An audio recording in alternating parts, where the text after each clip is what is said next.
C'est clair? Super. Alors bonjour à toutes et à tous, je suis très heureuse d'être parmi vous ce soir pour parler d'un sujet effectivement qui m'est cher, les femmes en politique. Et à partir du moment où on aborde ce sujet, en fait, c'est un sujet qui a trait au pouvoir. Et on le constate chaque jour, quand on s'attaque au pouvoir, c'est assez difficile. Et il faut savoir que les institutions sont de véritables citadelles qui se sentent assiégées par l'arrivée des femmes à égalité avec les hommes. Alors, comme l'a dit d'ailleurs Françoise, au-delà, on ne peut pas aborder cette question de la place des femmes en politique en dehors du rôle et de la place des femmes dans la société, aussi bien dans la sphère publique d'ailleurs que dans la sphère privée.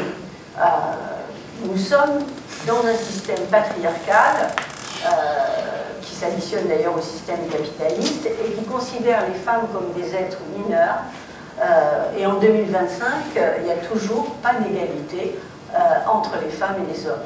Alors, d'ailleurs, c'est assez curieux de voir qu'au niveau de la langue, on va dire pas d'égalité réelle. Moi, je ne mets pas d'adjectif. Voilà, l'égalité, c'est l'égalité. Elle doit être pleine et entière. On n'a pas besoin de renforcer par des tas de qualificatifs. Il n'y a pas d'égalité en France, mais il n'y en a pas non plus dans le monde. Alors, c'est vrai qu'il y a des progrès. Chaque fois, ces progrès ont été arrachés de haute lutte.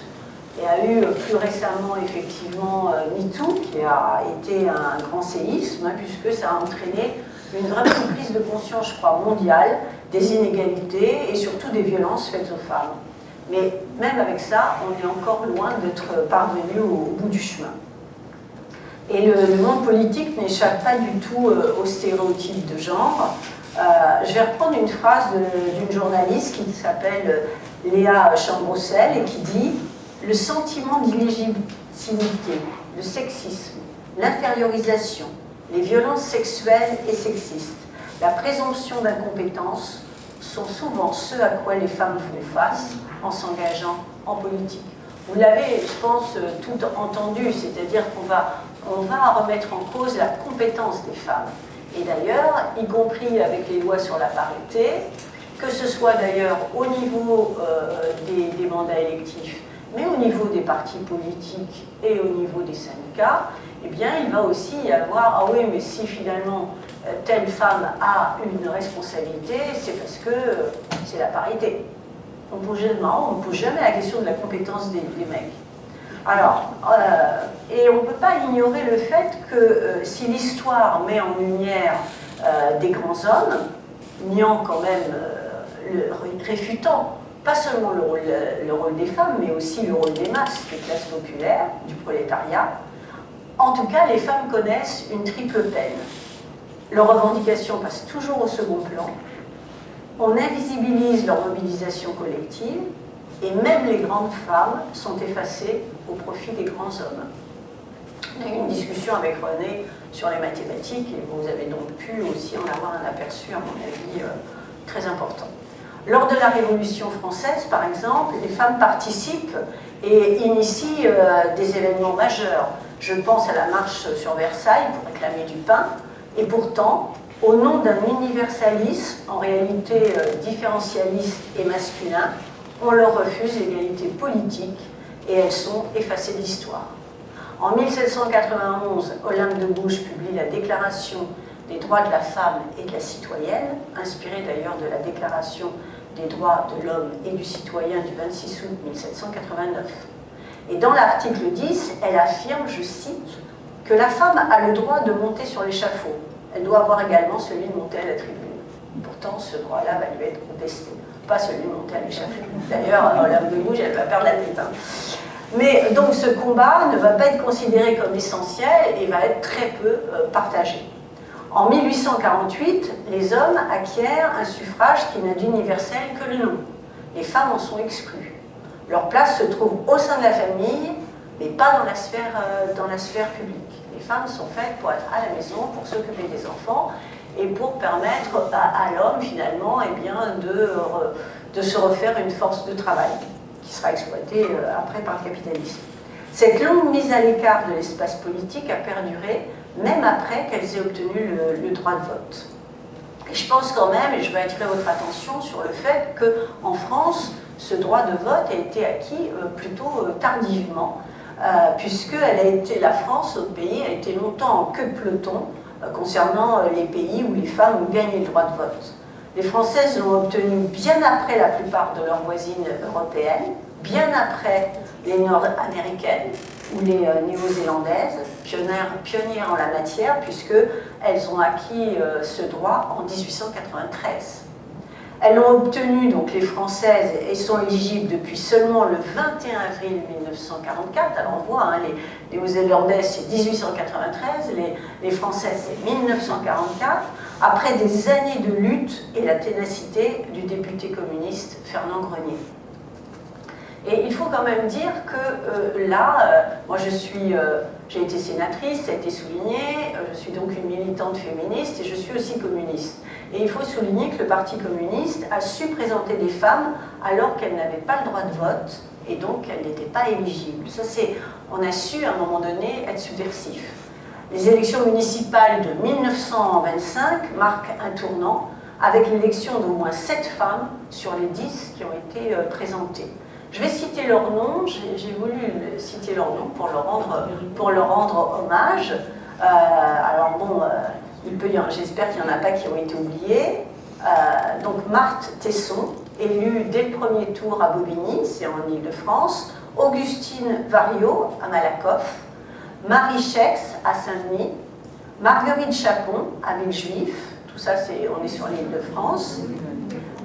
Voilà, Joséphine Poncalais à Douarnenez, d'ouvrière sardinière, ça je pense que vous en avez beaucoup entendu parler, on en parle beaucoup, mais c'est juste. Émilie Joly et Adèle Métivier à Saint-Pierre-des-Corps. Un scrutin qui, vous vous en doutez, vous le savez même, a été annulé ensuite a posteriori, puisque effectivement il n'y avait pas le droit de vote, donc le préfet s'en est mêlé. Et au municipal de 1945, les femmes vont enfin accéder à des mandats électifs. Mais longtemps, elles sont restées minoritaires parmi les élus. Il faut savoir que ce n'est qu'après l'adoption de la révision constitutionnelle de 1999 que les choses ont commencé à vraiment avancer. En 1974, Valéry Giscard d'Estaing crée le premier secrétariat d'État à la condition féminine, piloté par François Giroud. Puis de 80 à 86, sous la présidence de François Mitterrand, Yvette Roudy devient la première ministre aux droits des femmes. Mais, comme je le disais tout à l'heure, il a fallu vraiment des mesures et des dispositions contraignantes à partir de 2000 pour avancer réellement, comme en témoignent d'ailleurs les progrès qui ont été permis par l'arsenal législatif, notamment à l'échelle locale. Effectivement, dès qu'il y a eu des scrutins de liste avec obligation d'alternance, un homme, une femme, un homme, une femme. Mais d'après l'Observatoire des inégalités, les femmes représentent 45% des conseillers municipaux, 49% des conseillers régionaux et 51% des conseillers départementaux et des députés européens. En revanche, même dans les assemblées locales où les femmes sont présentes quasiment au même niveau que les hommes, on ne les trouve que rarement à leur tête. Seuls 20% des maires et moins d'un tiers des présidents de région sont des femmes. Elles ne président que 2 conseils départementaux sur 10. Et rien n'est acquis une bonne fois pour toutes, loin s'en faut. Le fait qu'une femme, Yaël Braun-Pivet, ait été élue par 2 fois au perchoir, c'est-à-dire à l'Assemblée nationale, devenant ainsi le 4e personnage de l'État, ne doit pas masquer ce triste constat où effectivement, dans les plus hautes responsabilités, les femmes peinent à être nommées élues.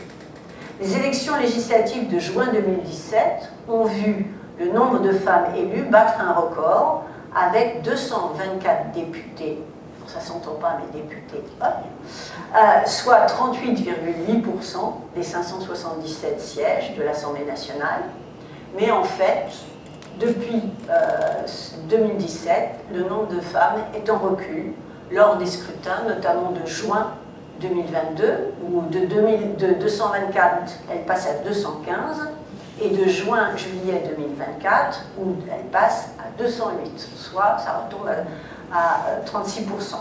Quant au Sénat, le nombre de sénatrices progresse à petits pas depuis les lois sur la parité, passant de 35 sur 331 sénateurs-sénatrices en 2001 à 126 sur 348 en 2023. Moi, j'ai été élue donc de 2011 à 2023, et en 2011, il y avait 77 femmes sur 348, soit un peu plus de 22%, et en 2017, il y avait 115 femmes sur 348, soit 33%. Mais là encore, ce sont des chiffres effectivement qui avancent, mais par exemple, très compliqué, il n'y avait pas de questeurs femmes. Le questeur, vous savez, il y a 3 questeurs au Sénat, c'est ceux qui s'occupent des finances du Sénat. Eh bien, il a fallu attendre les dernières élections sénatoriales de 2023 pour avoir enfin, moi, ce que j'appelle une questrice.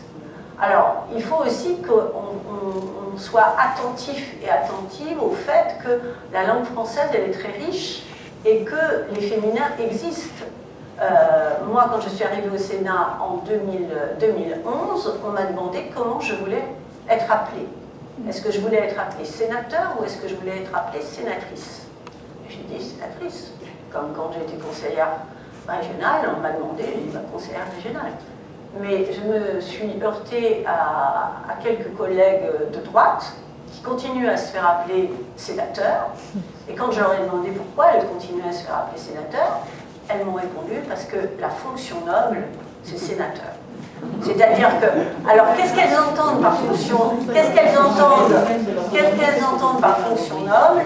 C'est qu'au moment où se crée le Sénat, il n'y a pas de femmes, donc effectivement il n'y a que des sénateurs. Mais c'est pour vous dire les mentalités. Notre groupe, le groupe communiste, a été extrêmement longtemps à être le seul groupe au Sénat présidé par une femme. Et aujourd'hui, donc depuis 2023, il y a un second groupe, c'est celui du Rassemblement démocratique européen, c'est anciennement les radicaux. Donc en réalité, la parité n'a jamais été atteinte en France depuis 1945 au Parlement. Et on peut pas se contenter de tirer le bilan des élections une fois qu'elles sont passées. Je crois qu'il faut vraiment réfléchir à ce qui se passe en amont et pourquoi on en est là. Si nous regardons par exemple les dernières législatives, alors que les femmes étaient très nombreuses dans les initiatives militantes, aucun parti n'a présenté 50% de candidates. Et je vous laisse réfléchir sur le nombre de circonscriptions où les femmes avaient une chance réelle d'être élues. Parce que souvent quand même, on nous envoie casse-pipe, pour parler de manière un peu familière. Autre profonde inégalité, aucune femme n'a été invitée sur les plateaux de télévision pour participer à des débats entre les différents responsables des formations politiques. Alors c'est vrai que la majorité des formations politiques sont dirigées par des hommes, mais on se rappelle que Jordan Bardella s'est payé le luxe de refuser un débat avec Marine Tondelier, secrétaire nationale quand même du parti Europe Écologie Les Verts. Et on peut se demander pourquoi la chaîne BFM TV n'a pas dit à Bardella, puisque vous refusez d'être avec une femme, vous n'êtes pas sur le plateau. Non, il est venu sur le plateau et pas elle. Alors, même si on voit donc des femmes qui exercent des responsabilités politiques, même si on voit qu'elles sont plus nombreuses à avoir des mandats électifs, ce qui est vraiment, il faut le reconnaître, un progrès, le fruit d'une lutte, etc., eh bien, plus de 20 ans après la première loi sur la parité en politique, on doit s'interroger et déplorer que cette parité ne soit pas atteinte dans les instances nationales. Et je disais qu'il y a beaucoup de postes qui échappent aux femmes, mais c'est vrai, elles sont souvent sollicitées pour s'occuper de dossiers, ce qu'on appelle genrés, c'est-à-dire ça va être le plus souvent les affaires sociales, les thématiques sociales, éducatives, etc. Et il faut dire aussi que, alors ça on est vraiment dans une société patriarcale, c'est-à-dire que les femmes sont naturellement patientes, donc elles doivent s'occuper des enfants, des personnes âgées, etc. Donc il y a le côté, elles maternent. D'ailleurs, il faut qu'on soit très attentif à ça, parce que puisque ce sont des qualités naturelles, mesdames, eh bien, dans un certain nombre de professions féminisées, il ne va pas y avoir besoin d'un salaire très haut, puisque c'est naturel. Et puis, il n'y aura pas non plus besoin de formation. Donc, toutes les professions qui ont trait aux soins, à l'accompagnement de la personne, etc., sont dévalorisées par rapport notamment au salaire. Donc, vous voyez, c'est extrêmement pernicieux. Mais il faut savoir que les femmes intériorisent aussi ces stéréotypes et que nous-mêmes, nous les intériorisons. Et j'ai raconté à René une anecdote, mais quand en 2004, mon parti me propose d'être conseillère régionale, j'accepte d'être conseillère régionale, et moi je me dis, alors ma profession c'est orthophoniste, j'exerçais ma profession d'orthophoniste, et je me dis, bon bah, moi je vais m'occuper des questions de santé pour mon groupe à Île-de-France. Ça me paraissait tout à fait naturel. Alors c'est vrai que j'avais une charge quand même, j'ai continué à exercer ma profession, j'étais responsable départemental du Parti communiste, une grosse fédération, le Val-de-Marne, et responsable national aux droits des femmes, au niveau aussi de ma formation politique. C'était quand même assez lourd. Je me dis, bon, santé, ça va être un peu confortable et tout. Et puis le jour où le groupe se réunit, je ne suis pas là, et les copains me préviennent que le secteur qui a été choisi, pour moi, ce sont les transports. Alors je me dis, alors, la punition, voilà, parce que alors, je n'y connais strictement rien. Je n'ai aucune appétence particulière sur les transports. On dit, ouais, mais tu comprends, le Val-de-Marne, c'est important, etc., etc.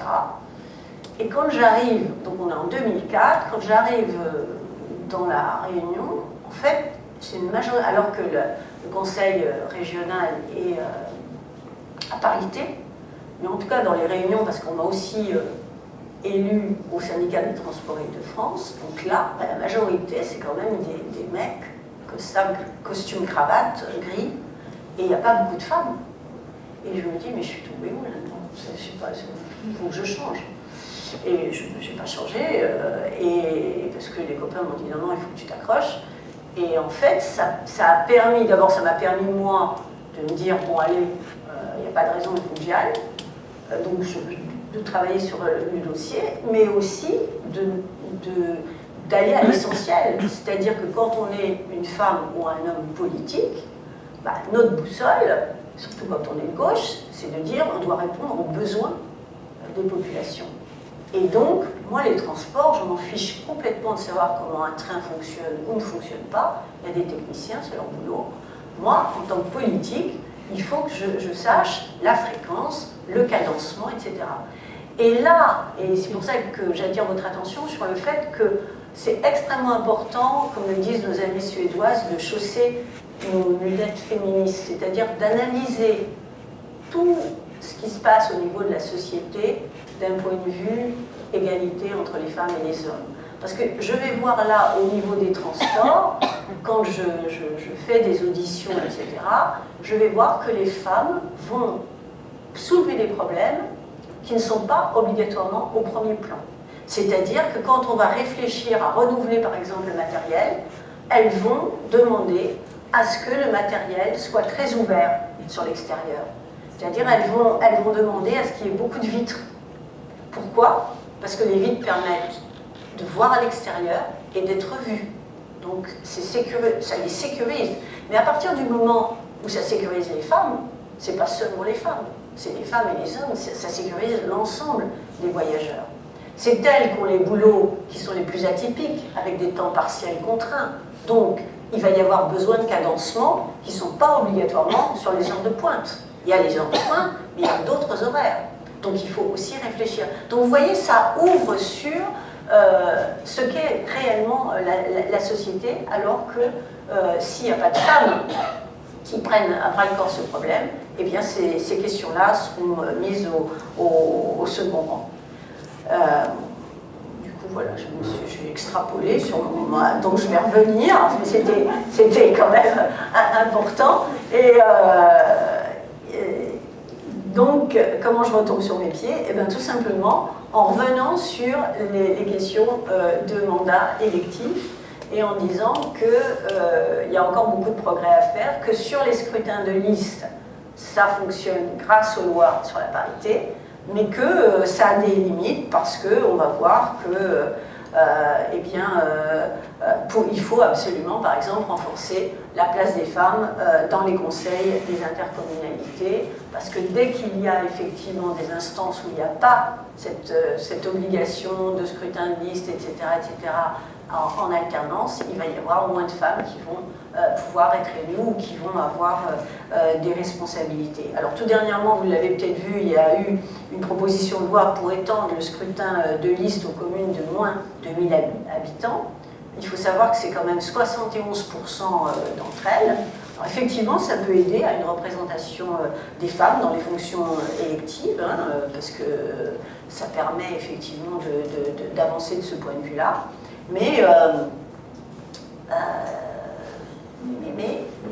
aujourd'hui, en raison des règles de représentation des communes, il faut savoir qu'il y a seulement 35% des conseillers communautaires qui sont des femmes. Donc, vous voyez le décalage à chaque fois. Et parmi elles et eux, il y a 25,6% de vice-présidentes. On est loin des 50. Quand on dit la parité n'est pas atteinte, c'est pas, on n'arrive pas à 40%, on n'arrive pas à 45%, on arrive à 25,6%. 11,9% de présidentes d'intercommunalité. Donc, cette loi peut aider. Elle doit repasser en seconde lecture à l'Assemblée nationale et en même temps, il faut être très attentif parce que souvent, quand elle est présentée par la droite, elle est aussi, on va se servir on va instrumentaliser la parité pour aussi porter un coup à la pluralité. Donc il faut toujours être très attentif aux propositions de loi telles qu'elles sont faites, c'est-à-dire effectivement défendre la parité, mais ne pas écorcher la pluralité, donc il faut rester vigilante et vigilant. Donc on voit quand même bien dans les exemples que je vous ai donnés assez rapidement que le sexisme marque encore fortement la vie politique, qu'il y a des codes qu'on appelle des codes virilistes, et qu'à cela s'ajoute quand même une répartition déséquilibrée des temps et des tâches, ce qui décourage les femmes de s'engager en politique. Alors, plus de femmes élues, mais pourquoi faire? Est-ce que ça va? Je vous ai donné un exemple concret c'est une expérience vécue en tant que conseillère régionale. Je pense que là, dans la salle, vous pourrez vous-même vous en faire l'écho. Mais il ne suffit pas d'élire plus de femmes pour gagner l'égalité dans tous les domaines. Je crois que c'est important de souligner que toutes les femmes ne sont pas féministes. Toutes les femmes, tous les hommes ne sont pas non plus machos. Il y a parmi les hommes des féministes. Et c'est important parce que ce combat-là, c'est pas seulement un combat de femmes, c'est un combat pour l'ensemble de la société. Donc il faut qu'on le porte ensemble. Mais si on a plus de femmes qui sont féministes au niveau des mandats électifs, au niveau aussi des mandats politiques, eh bien, on va pouvoir voir sur le devant de la scène des questions qui jusqu'à présent sont marginalisées et qui sont absolument essentielles pour arriver à atteindre une société de pleine émancipation. Je pense notamment aux violences sexistes et sexuelles, à l'égalité professionnelle ou encore à l'autonomie économique. Donc, quelles propositions on peut faire avancer? Je crois qu'il n'est pas facile de renverser l'ordre établi, mais la conquête du pouvoir, de son partage effectif entre les hommes et les femmes dans toutes les sphères de la vie, un pouvoir qui ne soit plus synonyme d'oppression, mais moyen de construire avec les autres, c'est un enjeu démocratique majeur. Alors, quelques propositions, par exemple, c'est que favoriser l'égal accès des femmes aux responsabilités, c'est à la fois agir non seulement pour qu'elles puissent accéder à ces responsabilités, mais également qu'elles y restent. Parce que souvent aussi, on voit des femmes qui acceptent de prendre des responsabilités, mais les conditions n'étant pas requises pour qu'elles puissent les exercer, à un moment donné, elles vont être obligées de les quitter. Et c'est pour ça que c'est extrêmement important de continuer à porter, en tout cas pour les mandats électifs, le fameux statut de l'élu et limiter le cumul des mandats.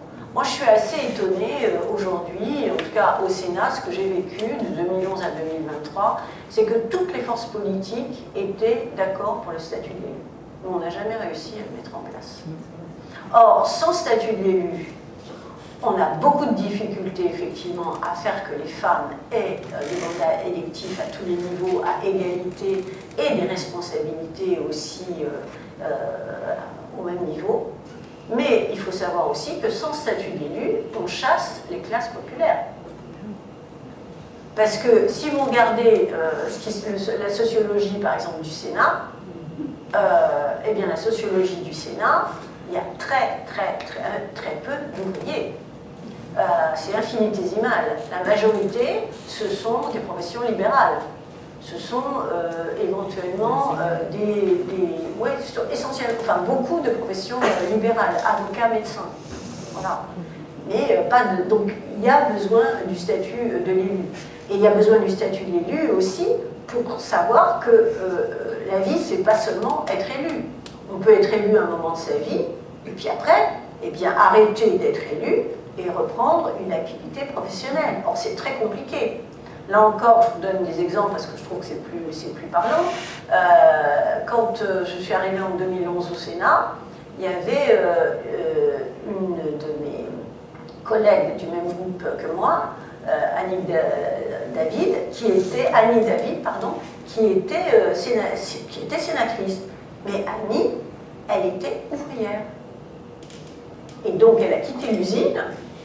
C'est une responsable aussi syndicale. Elle a quitté l'usine pour arriver au Sénat. Mais elle a fait 3 mandats, je crois, de sénatrice. Mais quand elle a dit qu'elle arrêtait ses mandats, elle n'avait pas encore l'âge de la retraite. Mais quelle usine voulait la prendre avec le curriculum vitae qu'elle avait? Aucune. Et même elle, par rapport à l'évolution qu'elle avait eue, elle n'était plus, c'était plus la même. Elle n'était plus l'ouvrière à la chaîne qu'elle était quand elle est rentrée au Sénat. Mais elle n'a pas trouvé, j'allais dire, de chaussures à son pied. Donc, si vous voulez, le statut d'élu, c'est un gage qui pourrait faire un point d'appui pour obtenir l'égalité, mais vous voyez bien que ça concerne l'ensemble de la société et que donc c'est un enjeu démocratique. Je pense aussi qu'il faut faire bouger les mentalités bien plus qu'aujourd'hui, parce qu'aujourd'hui il y a eu des évolutions, etc. Mais vous voyez quand même qu'il y a un retour de bâton là avec les masculinistes. On voit les Trump, etc. Il y a un retour de bâton. Donc il faut que nous, on fasse avancer une idée qui est basique, mais qui nécessite des moyens humains et des moyens financiers, c'est qu'il y ait une éducation à l'égalité de la crèche à l'université, parce que c'est comme ça que ça commence. Il faut imposer de manière beaucoup plus déterminée la parité entre les femmes et les hommes dans les institutions politiques, administratives et économiques. Par exemple, je vais prendre l'exemple du gouvernement. Instaurer obligatoirement la parité pour les directeurs et les directrices de cabinet. Parce que c'est pareil, quand vous êtes reçus par les ministres ou quand ils viennent, quand ils sont auditionnés, vous avez pratiquement que des hommes autour de la table. Parce que dans leur cabinet, il n'y a presque pas de femmes. Et ça, il est sans exclusif. C'est-à-dire que quand je dis les cabinets, c'est y compris l'Élysée et Matignon. Il n'y a pas d'exception. Veillez à ce que les femmes soient aussi nommées à parité à la tête des ministères régaliens. Parce que là encore, bon, alors Borne, elle a été première ministre, bon, d'accord. Elle n'a pas été marquante en termes de progrès pour les femmes, bien au contraire. Parce que bon, c'est pas parce qu'on est femme qu'on est progressiste.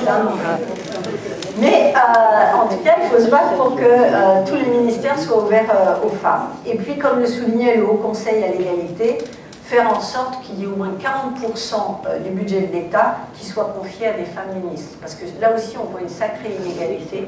Quand on regarde les budgets de l'État, eh bien, ce sont souvent les ministères qui sont présidés, on va dire, par les femmes qui ont le moins de budget.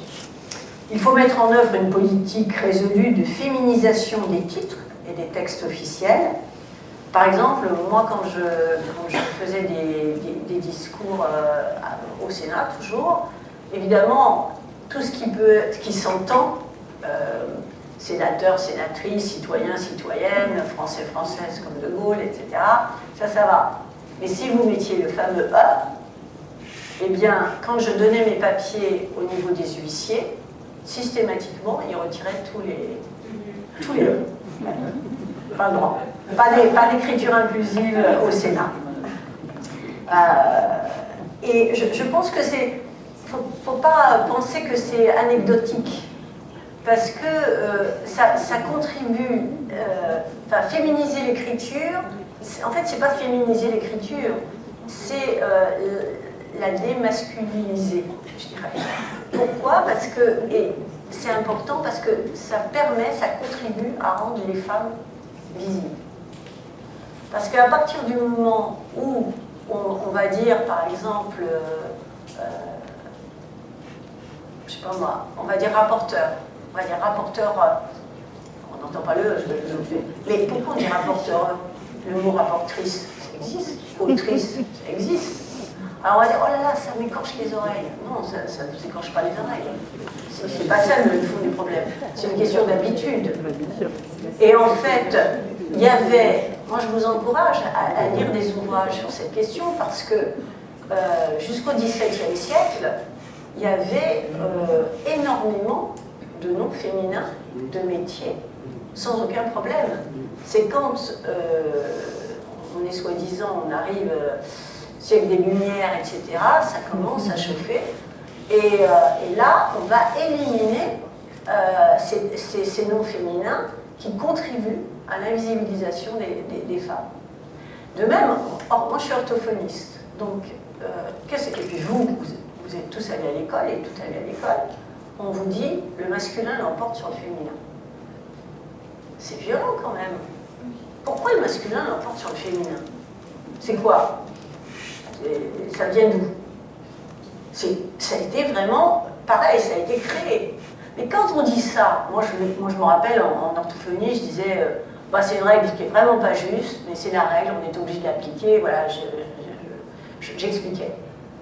Mais pareil, en faisant des recherches, je me suis aperçue que cette règle, elle a été relativement récente, puisque avant, on appliquait la règle, ce qu'on appelle la règle de proximité. C'est-à-dire, on disait que les hommes et les femmes sont belles, ou que les femmes et les hommes sont beaux. Si vous appliquez cette règle de proximité défendue par de nombreux linguistes, c'est pas plus compliqué que d'accorder les participes passés avec obligatoirement le masculin. C'est juste une question de volonté. Et là encore, le fait de dire le masculin l'emporte sur le féminin, ça veut donc dire que les hommes sont plus forts que les femmes, et qu'ils sont donc dominants. Il n'y a jamais rien d'anecdotique dans ce qui est appliqué pour éloigner les femmes de la sphère publique. Et puis si les sanctions financières ne suffisent pas pour dissuader les partis politiques de respecter la parité, je crois qu'il faut passer à une étape supérieure, parce qu'il y a des tas de partis politiques qui ne respectent pas la parité et qui vont préférer payer des amendes sans aucun problème. Donc, il faut rendre les amendes plus dissuasives, et moi, personnellement, j'irais jusque soit un retour devant les électeurs, donc on recommence l'élection, soit carrément on rend inéligible ceux qui n'appliquent pas la parité. Mais bon, c'est un peu radical, hein. Mais on peut prendre des propositions un peu plus modérées, on va dire, mais qui sont intéressantes, qui sont préconisées par le Haut Conseil à l'égalité. Opter pour un scrutin binominal aux législatives, qui a fait ses preuves en termes paritaires à travers le scrutin départemental, puisqu'il y a des binômes, c'était réformé en 2013. Donc il faudrait évidemment diviser par 2 le nombre de circonscriptions et élire les parlementaires également en binôme. Donc on aurait des binômes et ça permettrait effectivement d'avoir l'égalité. Alors moi je sais que la première fois qu'on m'a dit on a le scrutin départemental en 2013, on va mettre des binômes, j'étais assez interrogative parce que je me disais le binôme ça va être l'homme qui va avoir les responsabilités les plus importantes, etc., etc. Puis il s'avère là que c'est pas du tout comme ça, que ça se passe plutôt bien. Et puis on a un autre exemple avec nos amis kurdes qui ont un projet émancipateur. D'ailleurs j'ai une pensée pour elle et eux, hein. Ils ont fêté le Nouvel An hier et ils sont très en proie à des offensives terribles de la Turquie. Mais eux, puisque je suis allée au Rojava, il n'y a pas longtemps, il y a un an, ils ont partout des binômes paritaires.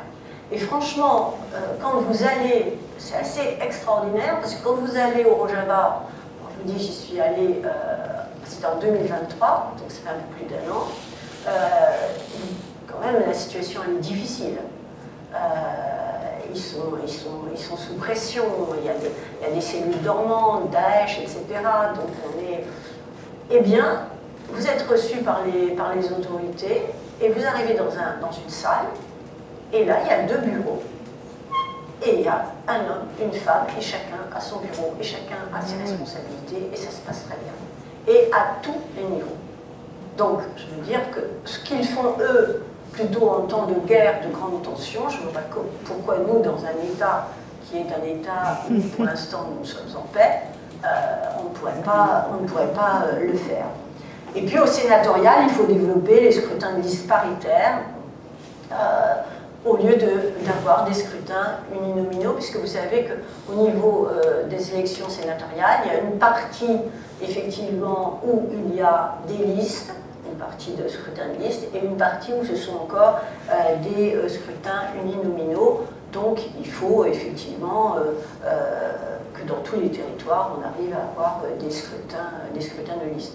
Mais même là, ils arrivent à contourner les lois. Parce que, par exemple, on a vu qu'au moment des élections, sur des sénatoriales, sur des scrutins de liste, eh bien, il va y avoir une petite guéguerre entre des candidats de droite, juste avant les sénatoriales. Donc, du coup, au lieu d'avoir une liste, il va y en avoir 2. Et figurez-vous, c'est ballot, parce que les 2 listes, elles sont menées par des hommes. Elles ont une tête de liste masculine. Eh bien, du coup, ils ont 2 hommes élus. Mais sur leur liste, il y a la parité. Mais ça se passe comme ça. Donc, voilà. Et après, c'est bizarre, ils se réconcilient. Donc, c'est pour ça qu'il faut être très, très attentif. Et ces exigences-là, que j'ai partagées rapidement avec vous, il faut aussi les avoir au niveau des partis politiques et au niveau aussi des syndicats. Alors voilà, moi je n'ai pas voulu être plus long parce que je pense que ce qui est intéressant, c'est l'échange qu'on peut avoir dans la salle. Et je conclurai mon propos par une phrase de Malala Yousafzai, qui est, vous savez, qui est cette jeune Pakistanaise qui a été attaquée par les talibans et qui se bat pour le droit à l'éducation des jeunes filles. Et donc je conclurai mon propos par ce qu'elle a dit. Aucune lutte ne peut aboutir sans que les femmes y participent aux côtés des hommes. Il y a 2 pouvoirs dans le monde. L'un, celui de l'épée, l'autre, celui de la plume. Il en existe un 3e, plus fort encore que les 2 premiers, celui des femmes. Je vous remercie.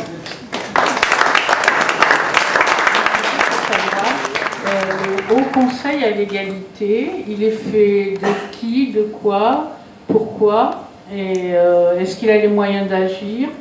Parce que récemment, j'ai entendu parler du Haut Conseil de l'âge. Je croyais que c'était un peu gadget.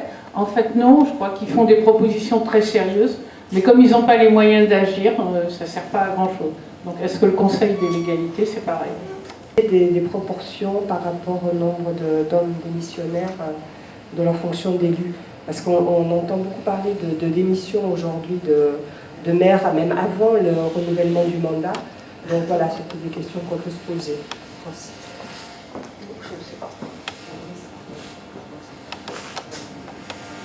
Merci, bonsoir. Tu as parlé du langage, tu as parlé du pouvoir. On vient de constater, les sondages nous indiquent que beaucoup de jeunes hommes se masculinisent de plus en plus. Dans un moment où on essaye de faire progresser l'école, alors il faudrait qu'elle progresse aussi sur le langage, parce que c'est l'école de la République.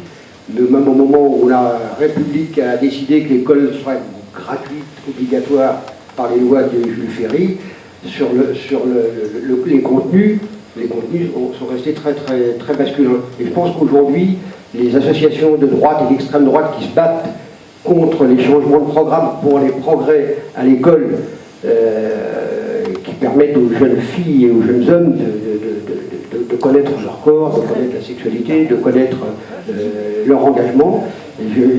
On remarque que c'est des associations de droite et d'extrême droite qui s'opposent le plus violemment à ce progrès-là, parce qu'à l'intérieur de ce progrès-là, il y a une possibilité de pouvoir égalitaire pour les femmes.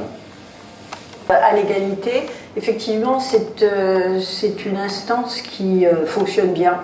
Alors, il y a, au niveau il y a du bénévolat, c'est-à-dire que la présidente Danielle Bousquet a été longtemps présidente bénévole, donc voilà. Mais il y a des commissions qui se réunissent, qui travaillent. C'est composé aussi, il y a des représentants qui sont, comment dirais-je, présentés par les différentes, par exemple par le Sénat. Il va y avoir, je crois, 2 sénateurs, sénatrices. Il va y avoir un certain nombre de représentants des institutions, il va y avoir des médecins, il va y avoir, enfin, voilà. Et il y a des commissions qui vont travailler sur les questions de santé, sur les questions de droits reproductifs, etc., etc. Et ils rendent donc des rapports qui sont extrêmement riches et ils font beaucoup de recommandations. Après, malheureusement, ces recommandations ne sont pas force de loi, elles ne vont pas être obligatoirement reprises après par les pouvoirs publics, mais je dirais que c'est pas quand au niveau parlementaire, que ce soit à l'Assemblée nationale ou que ce soit au Sénat, nous produisons des rapports, effectivement nous faisons également des recommandations, mais c'est au gouvernement finalement de les reprendre ou pas, et on voit que malheureusement il ne s'en emporte pas toujours. Mais c'est vrai que c'est précieux. En tout cas, parce qu'ils sortent énormément de chiffres et c'est vraiment des études qui sont, parce qu'ils ont quand même un noyau de gens qui travaillent, qui sont rémunérés et donc il y a un peu de moyens, mais aussi du bénévolat. Nombre de femmes démissionnaires, François, je ne peux pas te répondre, je ne sais pas, je n'ai pas le chiffre. Et sur les contenus au niveau de l'éducation nationale, tu as tout à fait raison. Et là, on voit à nouveau, vous avez vu, une montée en puissance de manifestations contre le fait qu'il y ait à nouveau, soutenu par la ministre de l'Éducation nationale, justement, l'éducation à la sexualité et à la vie affective. Vous vous souvenez sans doute que le gouvernement Hollande avait reculé sur les ABC de l'égalité parce qu'il y avait eu des manifs énormes et tout, et ils avaient reculé. Et là, je ne sais pas si le gouvernement va reculer ou va tenir, mais en tout cas, il y a une montée de la réaction contre en disant des choses absolument aberrantes et stupides. On va apprendre à un petit garçon à devenir une fille, on va apprendre aux enfants à se masturber, enfin des trucs complètement... voilà. Moi, tu as raison de soulever ce problème. Tu as raison de soulever ce problème parce que il y a quand même un déni de ce qu'est la réalité aujourd'hui au niveau, par exemple, de la vie affective. Pourquoi je dis ça? Parce que comme il n'y a pas d'éducation à la sexualité et à la vie affective à l'école, les enfants, ils vont chercher ailleurs. Et c'est pas toujours fait à la maison non plus. Donc, ils vont chercher où? Sur des sites porno. Et sur les sites porno, moi j'étais rapportrice donc de pornographie Enfer du décor, c'est le premier rapport parlementaire sur le sujet, et on a vu qu'un enfant a accès à des images pornographiques à partir dès 10 ans. Donc vous voyez ce que ça peut faire comme dégâts sur un petit garçon, une petite fille, parce que du coup, la norme, c'est ce qu'il voit, et ce qu'il voit, c'est de la violence. Ce ne sont pas des rapports sexuels consentis avec un plaisir partagé, c'est violent, et c'est l'homme qui domine la femme, et l'homme qui utilise la femme comme un objet de son plaisir. Et la pornographie, c'est pas du cinéma. C'est-à-dire quand une femme pleure, elle pleure vraiment, parce qu'elle a mal. Et quand on voit un viol, c'est un vrai viol. C'est pas simulé. C'est pas comme quand on va voir un film. Voilà. Ça, c'est vraiment. Et on a dû auditionner des victimes, mais pas publiquement, bien sûr. Et je vous assure, elles sont traumatisées comme c'est absolument affreux. Et là, il y a des poursuites en ce moment qui sont faites, et c'est une bonne chose, mais on essaye de dire, mais non, finalement, on va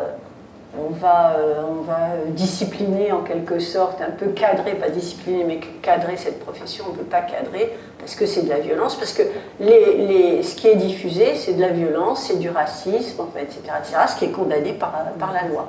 Donc c'est très important qu'il y ait cette éducation sexuelle et affective à l'école, et que l'école ait les moyens, parce qu'il ne suffit pas seulement de dire il faut ça. Il faut qu'il y ait des heures de cours qui soient dégagées, il faut qu'il y ait des enseignants, des personnels qui soient formés, il faut tout ça. Mais c'est extrêmement, effectivement, important, et ça participe, sinon, à rendre une société, finalement, violente, et avec toujours cette question de domination de l'homme sur la femme. Donc ça touche absolument tous les domaines. On parle de la politique, mais on voit que c'est pour ça que c'est systémique. Hein. C'est un système, ça s'appelle le patriarcat. Voilà. Moi, je suis une des co-animatrices du collectif Droits des femmes 66. Et bon, sur Evars, je voulais juste dire un mot, c'est que bon, en 2011, quand le gouvernement de Hollande a reculé, enfin Najat Belkacem qui s'en occupait, donc a reculé, elle a reculé face aux attaques de droite et d'extrême droite, et aussi quand même des potentats religieux, aussi bien catholiques intégristes que musulmans intégristes. Et le 10 mars, il y a eu une grève des parents contre Evars qui a été organisée au niveau national. Il y a un tiers des enfants de Perpignan qui ne sont pas allés à l'école, et en particulier dans les quartiers populaires. Donc on a une réflexion à mener, nous, gens de gauche aussi, sur ce problème-là, parce qu'effectivement, le féminisme, c'est loin d'être une opinion partagée, y compris par des gens qui devraient le partager. Donc ça, c'est pour Evars. Et ensuite, au niveau du collectif, on avait travaillé, mais il y a déjà plusieurs années, sur les rapports entre les femmes et la politique. Et vous n'en avez pas trop parlé, c'était par rapport à la charge mentale, et le partage des tâches au niveau de la sphère privée, qui faisait qu'en fait les femmes laissaient tomber un petit peu le côté politique, militantisme politique ou syndical, parce que les tâches n'étant pas très partagées au niveau du couple, c'était compliqué d'avoir en plus une action militante. Alors il y a eu des progrès qui ont été faits depuis quand même, puisque bon, ça rentre un petit peu plus dans les nouvelles générations, qu'il faut partager les tâches au sein du couple, etc. Mais comme on a vu le dernier rapport donc, du Haut Conseil de l'égalité, il y a un recul masculiniste sur le sujet, je ne suis pas sûre que dans les prochaines générations, il y ait beaucoup plus de militantes qu'actuellement. Je suis un peu pessimiste par rapport à ça. C'était juste pour parler de la charge mentale, entre autres, et du partage des tâches. Et puis, voilà, c'était juste par rapport à ça. Et oui, juste sur Evars, c'est la lutte contre la pornographie qui est importante, et aussi la lutte contre la prostitution. Nous, à Perpignan, on est à 2 pas de la frontière, et vous savez certainement qu'en Espagne, la prostitution est légale, et que donc c'est un métier comme un autre, et que donc, bon, il y a beaucoup de jeunes d'ici qui passent la frontière pour aller tranquillement dans les supermarchés du sexe à la Jonquière. Et quand on lutte contre ça en tant que féministe, on a même à l'intérieur de nos propres partis et quelquefois de nos syndicats, enfin, comme je suis aussi syndicaliste et que j'ai été mise en minorité dans le dernier congrès de mon syndicat sur l'histoire de la lutte contre la prostitution, je le dis, c'est pas gagné non plus. Voilà. Moi, je crois qu'il y a effectivement un mouvement masculiniste qui se développe en réaction à MeToo et au mouvement féministe, avec l'idée que les conquêtes que peuvent obtenir les femmes se font contre les hommes. Et il y a de la part de certains hommes une crainte de perdre effectivement du pouvoir, de perdre quelque chose.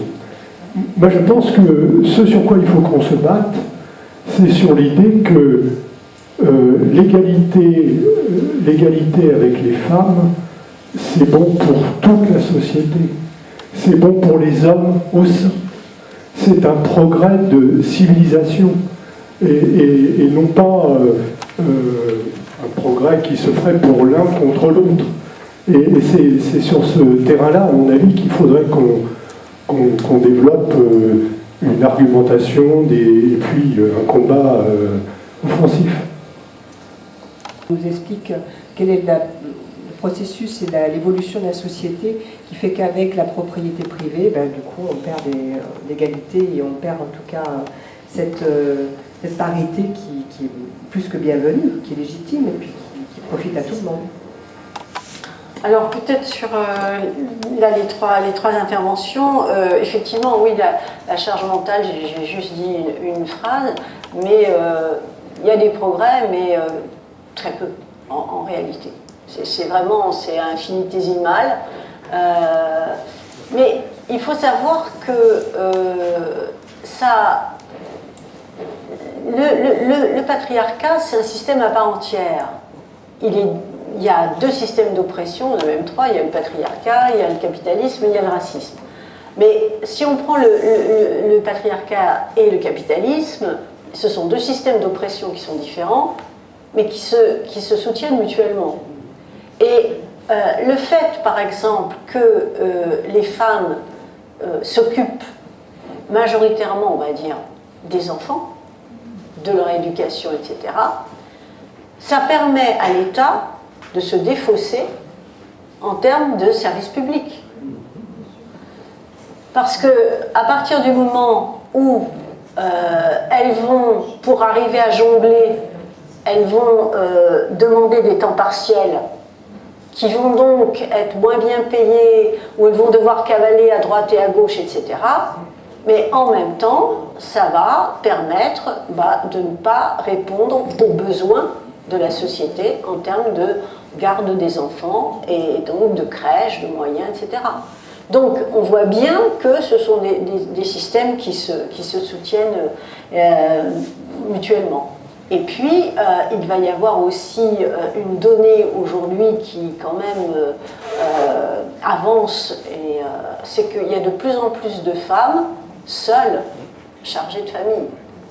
Elles deviennent de plus en plus nombreuses, et là encore c'est d'autres difficultés, parce que là tout repose sur elles, et comme elles ont encore majoritairement les salaires les moins élevés, c'est quand même dingue. On est en 2025, vous avez à travail de valeur égale le salaire qui n'est pas égal, uniquement parce que vous êtes femme.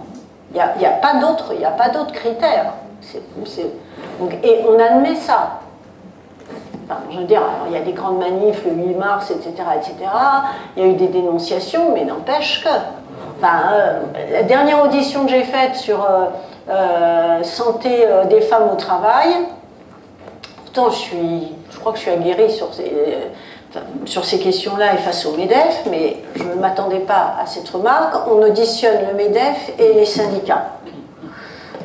Et là, les représentants du MEDEF, ils étaient deux, un homme et une femme. C'est la femme qui a commencé, et elle a dit mais on ne peut pas différencier, parce que différencier, c'est discriminer. Voilà, vous voyez, il n'y a plus qu'à tirer le rideau, parce que donc il n'y a plus rien à faire, voilà. Et le représentant homme a dit mais là, on arrive sur un communautarisme. Alors là, j'ai dit au syndicat, alors là, il y a encore beaucoup de boulot à faire, parce que si on en est là, c'est quand même... Et donc, il n'y a pas de salaire égal, et on continue à faire que du coup, y compris les femmes, objectivement, quand il va falloir réfléchir dans un couple entre la garde des enfants qui coûte quand même assez cher aujourd'hui et qui va arrêter, c'est souvent la femme, parce que le salaire, il est moins important que celui du mari. Et il y a des mesures à prendre évidemment pour combattre ça. Et ça aussi, ça contribue à dire que les femmes ne sont pas égales aux hommes, puisque de toute façon, leurs salaires ce sont que des salaires d'appoint. Hein, c'est ce qu'on entend beaucoup. Sur la prostitution, oui, moi je trouve personnellement qu'on a livré bataille. La France est un pays abolitionniste, mais je trouve que là, dans la dernière période, sur le plan de la bataille idéologique, on a reculé. Parce que je ne sais pas si vous êtes attentif ou attentive, mais les journalistes maintenant parlent de travailleurs et de travailleuses du sexe de manière beaucoup plus fréquente et presque systématique, alors qu'avant non. Et j'ai assisté il y a 2 ans à un procès, et là j'étais estomaquée. On était donc devant des juges, il n'y avait que des femmes. Les juges sont censés appliquer la loi. Nous sommes dans un pays abolitionniste, donc normalement on n'emploie pas travailleurs et travailleuses du sexe. Eh bien, on était dans un palais de justice, elles ont toutes, les juges, employé ce terme, cette terminologie. Donc il y a du boulot à faire, y compris au niveau de la justice sur ces questions-là. Et je trouve que c'est assez compliqué parce que on va nous dire, en tout cas moi, puisque je suis vraiment beaucoup dans ces batailles-là, en fait, on va nous traiter de puribondes, de prudes, etc., au nom de la morale. Il y a le syndicat, soi-disant un syndicat des travailleuses du sexe, le STRAS, c'est un ennemi juré, hein.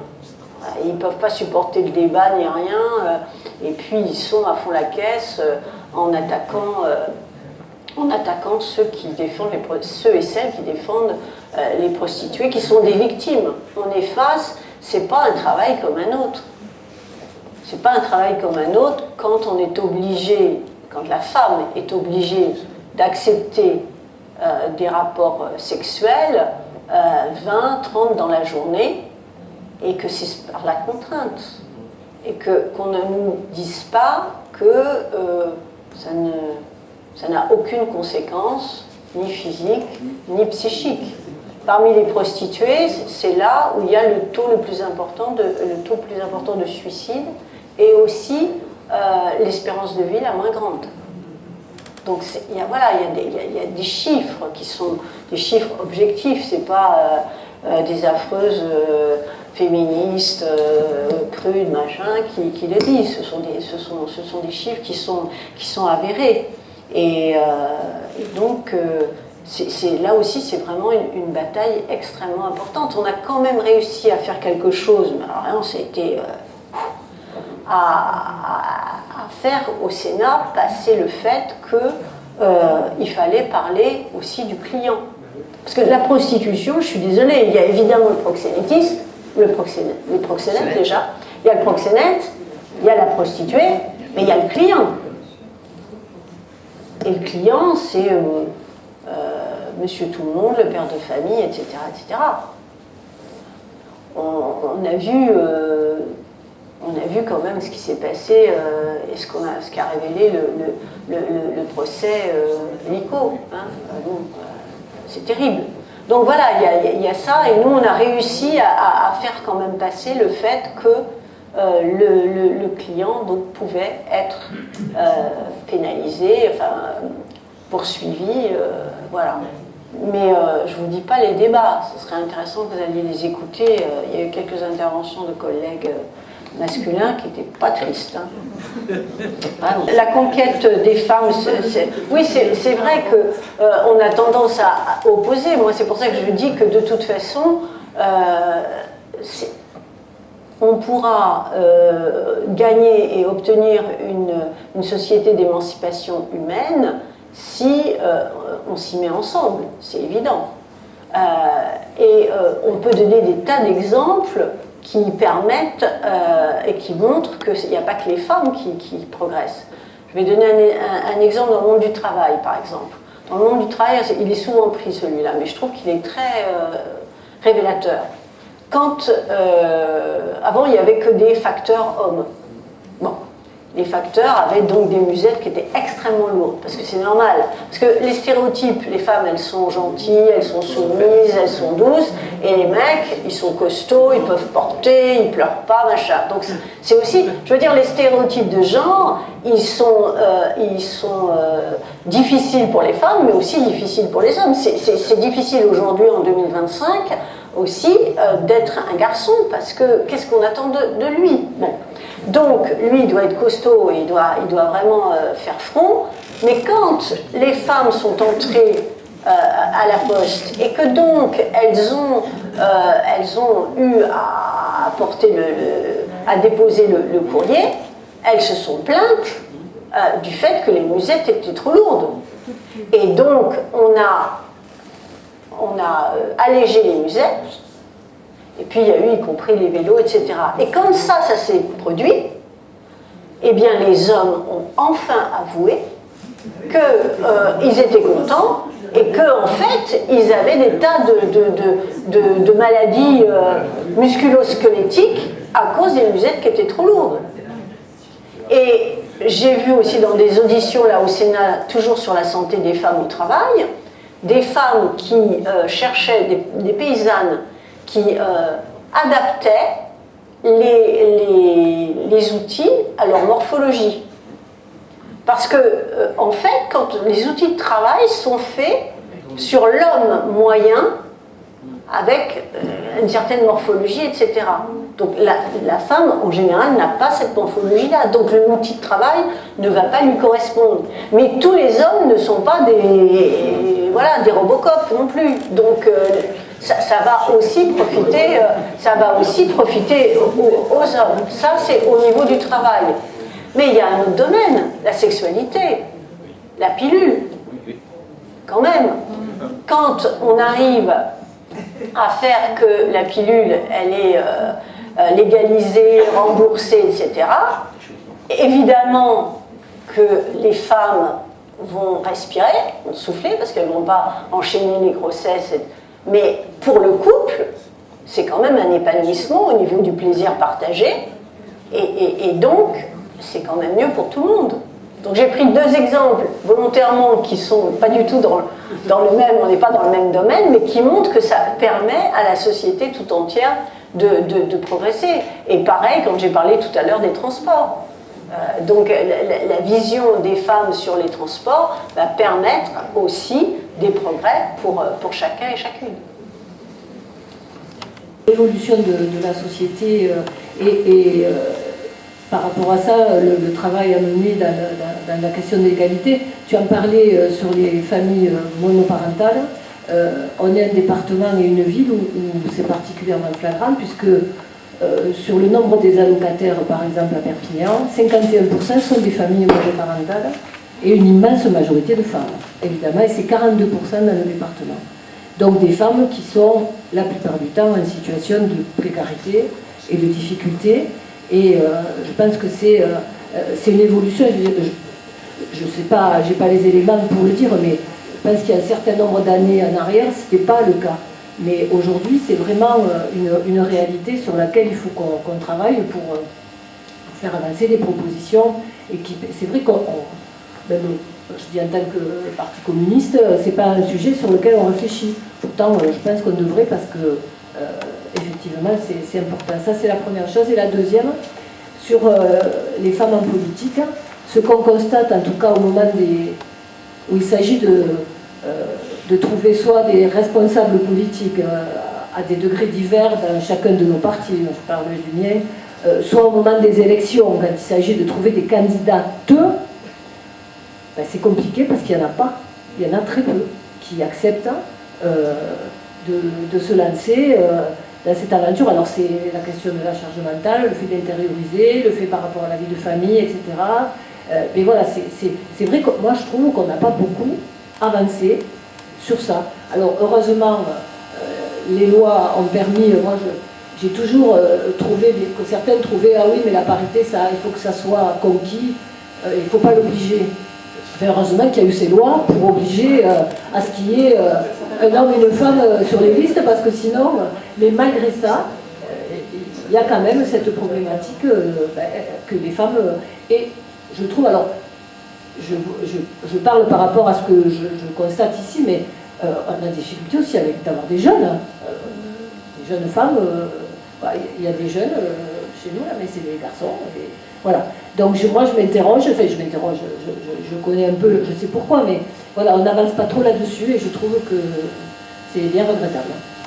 C'est pas une question, mais c'est pour me rappeler dans notre département, il y a quelques années, on a été assez fiers d'avoir des femmes maires, notamment des femmes communistes. Je pense à Lucette Plat juste après, à Yeux-sur-Tête, ou à Simone Parot, à Alenia.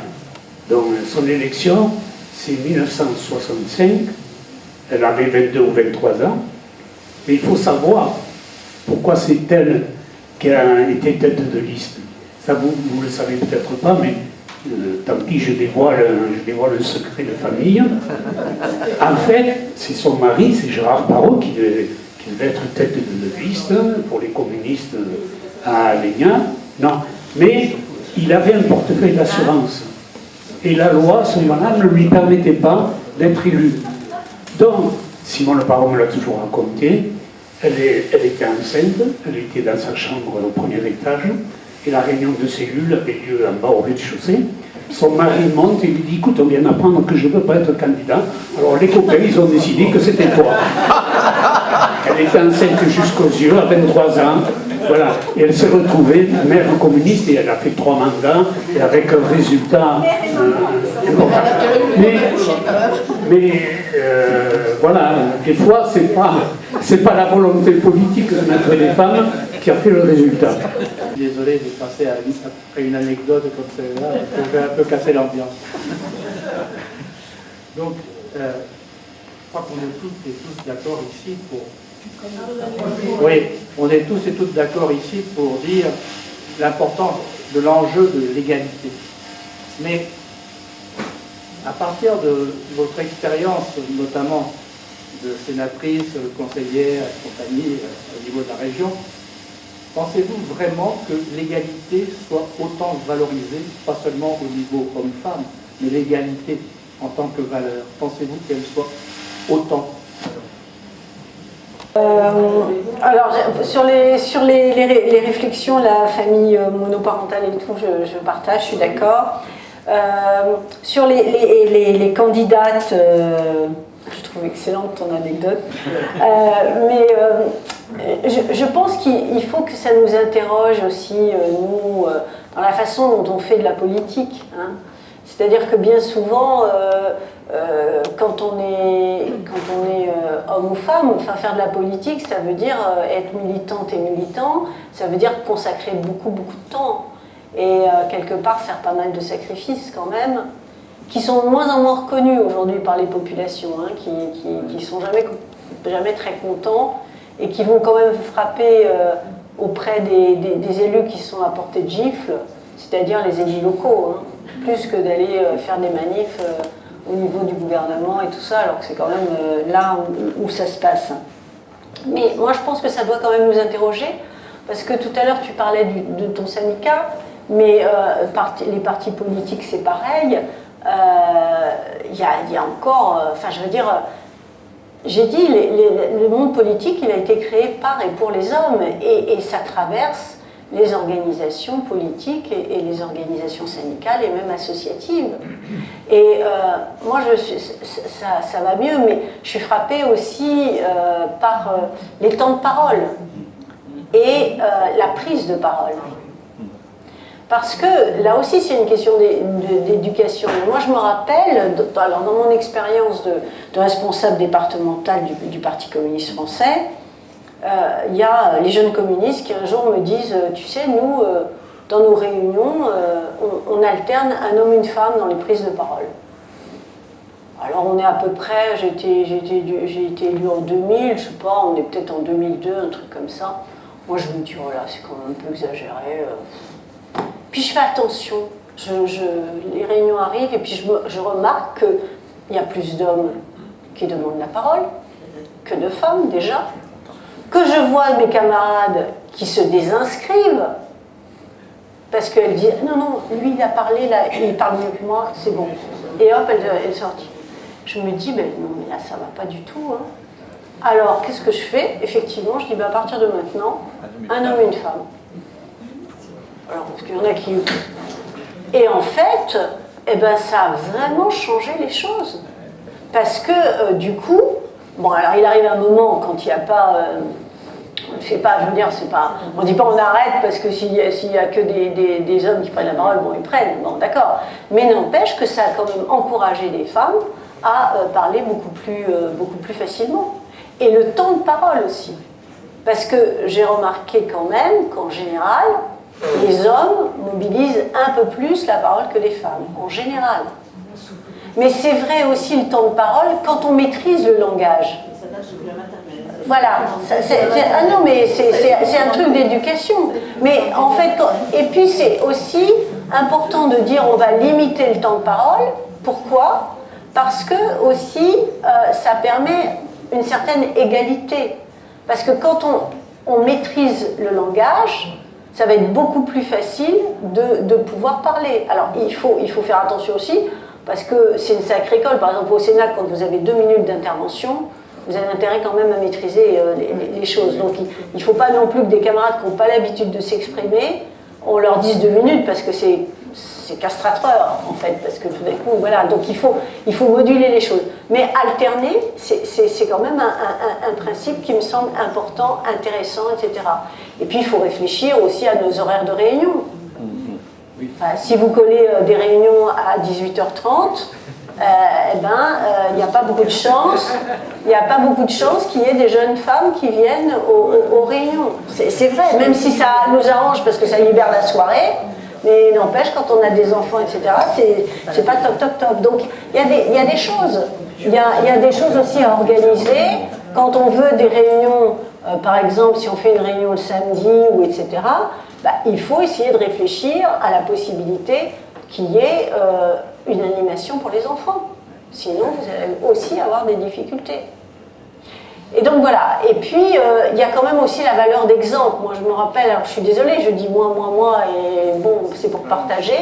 Mais en fait, quand j'ai été élue secrétaire départementale, donc femme, ayant continuant à exercer ma profession, donc pas permanente. Et bien, autour de moi, je me suis entourée de femmes.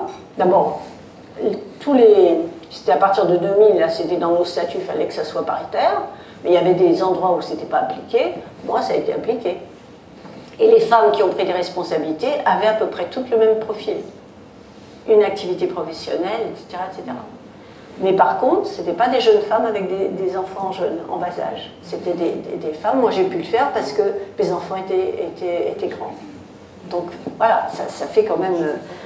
voilà, il y a tout ça à réfléchir. Et puis, il y a aussi aujourd'hui une façon différente de faire de la politique. Vous avez, par exemple, dans les manifs, etc., notamment le 8 mars, vous avez énormément de jeunes, femmes et garçons qui viennent. Mais ils viennent dans les manifs, mais après, on ne les retrouve pas obligatoirement dans le militantisme, on va dire, quotidien. Alors, l'enjeu de l'égalité, là... est-ce que l'égalité est suffisamment valorisée comme valeur? C'est là où il y a le paradoxe. Liberté, enfin égalité, fraternité, c'est les devises de la France. Moi, j'ajouterais bien sororité. Voilà, ça serait 4. Mais voilà. Non, l'égalité n'est pas considérée comme une valeur à mettre au premier plan. Il n'y a pas l'égalité entre les femmes et les hommes, mais il n'y a pas l'égalité entre celui qui a des papiers et celui qui n'en a pas, celui qui est né ici, celui qui est né là-bas, le chômeur, celui qui travaille. Donc c'est pas une valeur qui est mise comme étant essentielle à atteindre pour tout le monde et à partager et à faire vivre pour qu'effectivement on soit dans une société d'émancipation, une société de respect mutuel et une société de paix. Donc si on avait effectivement cet objectif-là, je pense qu'on y gagnerait beaucoup dans notre vie quotidienne, que ce soit pour les femmes ou que ce soit pour les hommes. Voilà. Merci.